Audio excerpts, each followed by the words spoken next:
Hi, I'm Crystal McDonough. I'm an attorney and the owner of McDonough Law LLC. Here at McDonough Law, we are here to help our clients navigate tough legal issues with smart, creative solutions that help our clients know that they've got us on their side.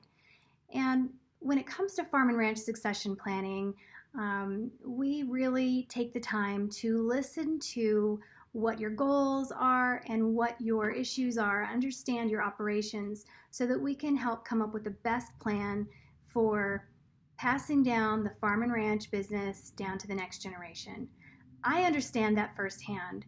My grandparents owned a farm in western Nebraska, and part of that land was homesteaded, so there was a lot of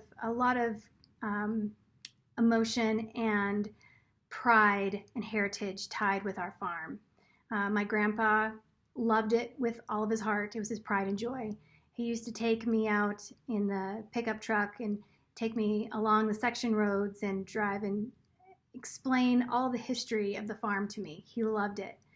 I suspect that that's probably not anything different than what other farmers and ranchers feel about their operations and their farms and ranches that they've built.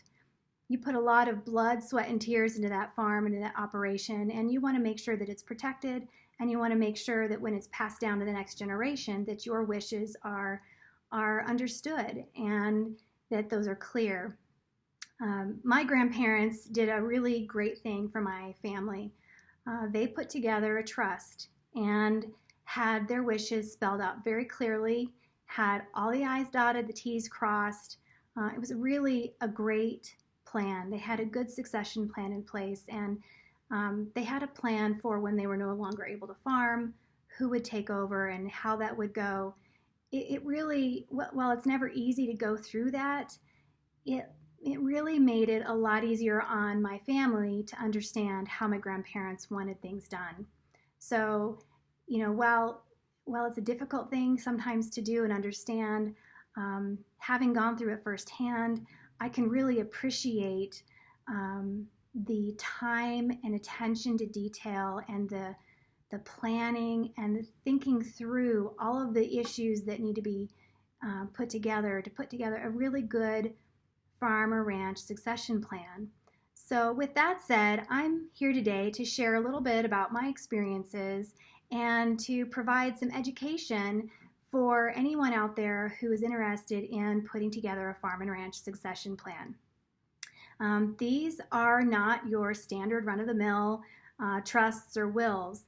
These have to consider a lot of really unique issues that are specific to farms and ranches and your ag business, whether you're raising crops or whether you're raising livestock. There's a lot of issues that go into it, and it's not just the land you have to consider. It's also government programs, loans. You've got the whole business side of a farm and ranch, which involves commodities and leases. You're also dealing with a lot of contracts. There's a lot of complication that goes on with farms and ranches, and we understand that. I understand that firsthand, and many of us at McDonough Law have farm and ranch backgrounds, so we really enjoy working with our clients when they come to us with a need to put together a well thought out plan. So what I'd like to do today is run through some of the issues that come up and some of the things that we do to help our clients plan. This is purely for educational purposes. This is not legal advice. I'm here today just to provide some tips and some insight into what farm and ranch estate planning or succession planning looks like. So what I'd like to do is start off with just a couple of the issues that clients typically will ask us about when they come in the door for the first time. We often hear that our clients are wanting to avoid guardianship and probate. We understand that. That can be an issue for a lot of our clients. They'd like a really smooth transition, and having to have a guardian or go through probate can sometimes complicate that smooth transition. Sometimes we're dealing with second marriage situations, and sometimes we've got divorces or lawsuits, or sometimes we're just simply dealing with trying to protect our children, or maybe we're not sure if our children are ready to inherit a big farm or ranch operation, and we need to put a plan in place. We also hear some concerns about USDA subsidy payments and other government benefit programs. We understand you don't want to disqualify from those. Those are key to a lot of operations, and so we want to make sure that we're understanding what your operations are, how they're being run, which benefits you're using or that you may be in need of in the future, how you're utilizing those, so that we can really understand what your needs are and what the best plan would be to make sure that we're protecting those. One thing we hear all the time: I want to keep the family farm forever. Don't sell it. We hear that all the time. And, it's probably, I think it's a credit to our family when we hear that, because they love it. They love what they've built. My grandpa used to say that to me all the time: never sell the farm. Don't sell the farm. I want you to keep this in the family forever. Because they've really put, my grandpa and my grandmother and their parents before them, they put a lot of their blood, sweat, and tears into that farm, a lot of hard work. My grandpa could take me out in any of the pastures or the wheat fields, and he could give me years and years of details of work that went into that field or work that went into that crop and getting that crop to that point. When we were kids, he used to have us go out and help him pull weeds out in the wheat fields. They paid us $0.05 an hour. So we thought when we were kids, we were, rolling in coins at that point. But, those are those are the stories and the memories and the heritage that are built into our family farms. So you can understand when someone comes to us and says, we want to keep the farm in the family. So it's always important to come up with a plan that takes into account those values and the heritage of the patriarchs and the matriarchs of our family. The other thing that we hear is there's some concern over making sure we're treating our kids fairly. And when we're coming up with that estate plan or that succession plan for a farm or ranch, there might be kids who aren't interested in farming or ranching. There might be others who can't wait to help out and be a part of it. So how do we treat both fairly? If there's multiple children, how are you going to address that? Are you going to, what are your thoughts on that? We've got a lot of ideas on how we can be creative and help come up with some ways to help plan for all of the kids, not just the ones who are taking over the farm. And another concern we hear sometimes is, I don't want to have to liquidate or sell the farm in order to pay for long-term care. That's a big one. People are concerned about that because long-term care is expensive. So we want to make sure that we're considering all of our options when we're putting together our planning, because it's important to understand how long-term care is going to happen. It's not an easy thing to go through, and so the more planned you can be, and the more you can have in place to help with that transition, the better. The other issues we hear about are, what about estate taxes? How do I plan for that? What do I even have to pay estate taxes? What are the ways that we can set up the estate so that we can make the most sense for the plan? And those are the main issues that we hear a lot. And, we talked about some of the government subsidies and programs. Really, the two key programs that we really have to consider when we're talking about farm and ranch succession planning are the FSA, Farm Service Agencies subsidy programs, and NRCS, the Natural Resource Conservation Service programs.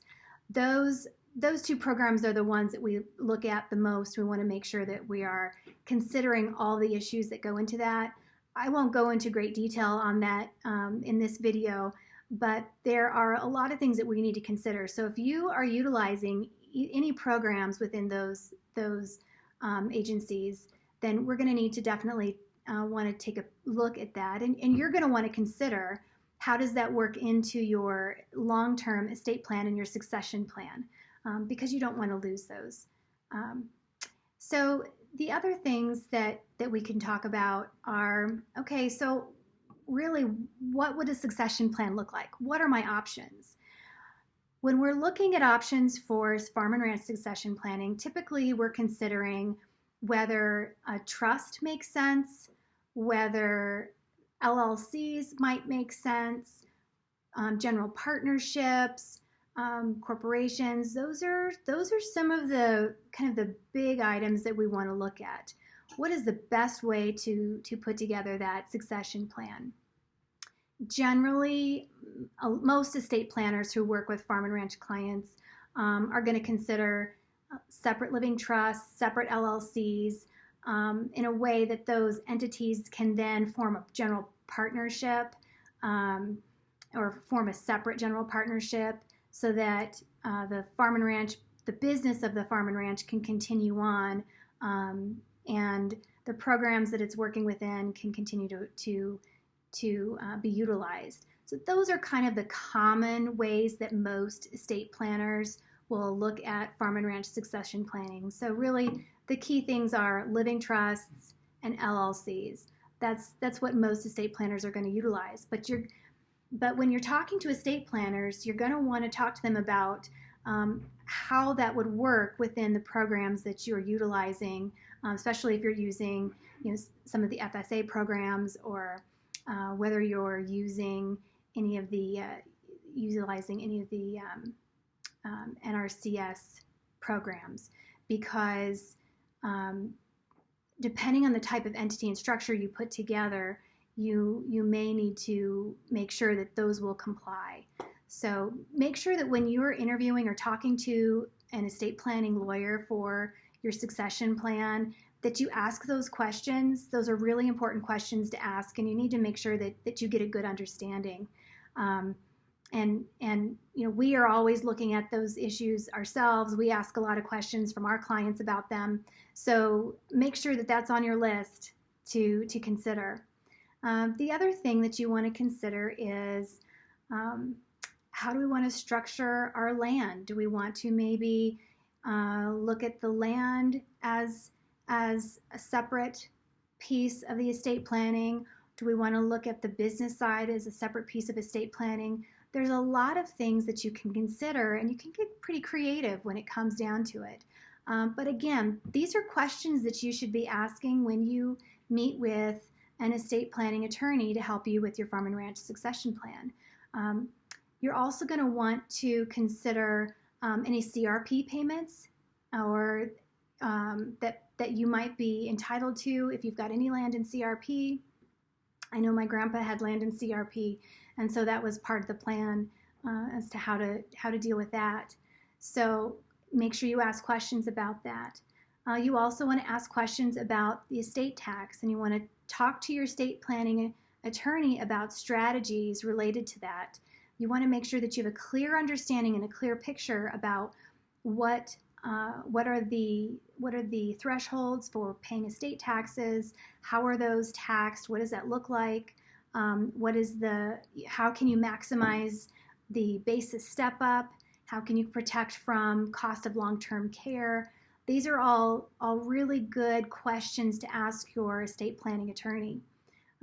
You also want to look at conservation easements, annuities, irrevocable trust. Are there any of those that might be applicable? Sometimes farm and ranches have easements that have been placed on their properties. There might be some old trusts that might still be in place from previous generations. We've actually seen that in our firm, where families have been continuing to operate the farm or the ranch under an old trust. And so, we want to look at that. We want to look to see how it's currently being managed and run. And you're going to want to take all of those documents in when you meet with your estate planning attorney, so that you can ask a lot of questions about what are the implications of having these in place? How's that going to affect my own estate planning? And what do we need to do to make sure we're complying with all the rules and regulations? And if there's any existing trusts or easements, are we complying with those? Those are going to be pretty critical. So questions. These are ideas of questions that you should probably be thinking about and that you should be asking when you're thinking about hiring an estate planning attorney. A couple of other things that you can be thinking about when you're thinking about farm and ranch succession planning is gifting trusts, and you can think about possibly how you can utilize maybe LLCs, separate LLCs, when you're thinking about your operation. Can your operation, how can that look? Can it be separated into several different entities that might make sense, especially if you've got multiple children? Those are some questions that you could be asking your estate planning attorney. When we're talking about children, one of the things that always comes up is equal is not always fair. So how do we deal with that? We've got, do we have a land-owning entity? Do we have an operating entity? That could be one of the solutions. We could leave a land to a child who's going to take care of the farm, or maybe leave a life insurance policy to another child who maybe has other interests. So those are a couple of things that you can ask your estate planning attorney about. If you're taking notes, write those down. Ask your estate planning attorney what they would advise based on your specific situation. And so we want to make sure that you're getting all the information you need so that you can ask smart questions and understand your options, because every situation is different, every family is different. And so maybe your farm works for a trust, maybe it doesn't. Maybe your ranch should be in an LLC and maybe it shouldn't. There's no way to know and understand unless you really think about your operation. I would challenge you to think about, what are your goals? What are your long-term goals? What do you really want to see happen? What are the values that you have in your farm or your ranch? Do you want to keep it in the family forever? That may not be possible. Do you want to pass it down to generation after generation? Maybe that is possible. Well, how would you do it? And a really good start is to talk to an estate planning attorney who understands and can walk you through the process and really can get a good understanding of your operation. So if you're thinking about meeting with an estate planning attorney, make sure to bring in all of your documents. Bring in information about the business side, because an estate planning attorney is going to need to understand, okay, how are your crops being managed? How are you selling them? How are you handling your livestock? What do the contracts look like? What's been the business plan? Is that a plan you'd like to continue with moving forward? And on the land side, how is the land being managed? Is the land owned? How is the land currently owned? And does that make sense with your goals and your visions for the future? So make sure you write these things down, because when you go in and talk to an estate planner, it's going to help you and your attorney to understand your goals and be able to start putting a plan in place that makes the most sense. You also need to make sure you take in all of your life insurance policies, any investments you have. Make sure you gather all of your documents that relate to your entire picture, because an estate planning attorney is going to need to know what that looks like. And he or she is going to need to know what the values of those are. What are the values of the land? What's the values of your livestock, your crops, any annuities or IRAs, investments that you have? All of those paint the big picture of your estate and your plan, and will help to really put together the best plan for you. We'd also, when we have clients come in to see us, we also want to know what are their kids doing, and what's the plan on passing this down? Do the kids have any interest in the property or the land, or are there grandkids who have an interest? And how do you see that happening in the future?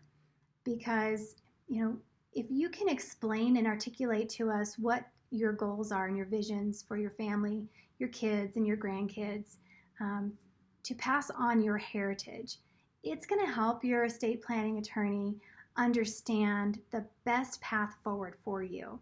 So I hope these tips provide you with some understanding about some of the questions you should be asking, things you should be thinking about yourself when you're starting to put together that plan, and questions that you should be asking your attorneys. There's a lot of complexities when it comes to planning for farms and ranches, and so it's always good to be prepared. Make sure you've got a lot of questions, and make sure you get a great plan put in place that meets your goals and puts a succession plan in place that's going to carry on your heritage and your hard work to the future generations.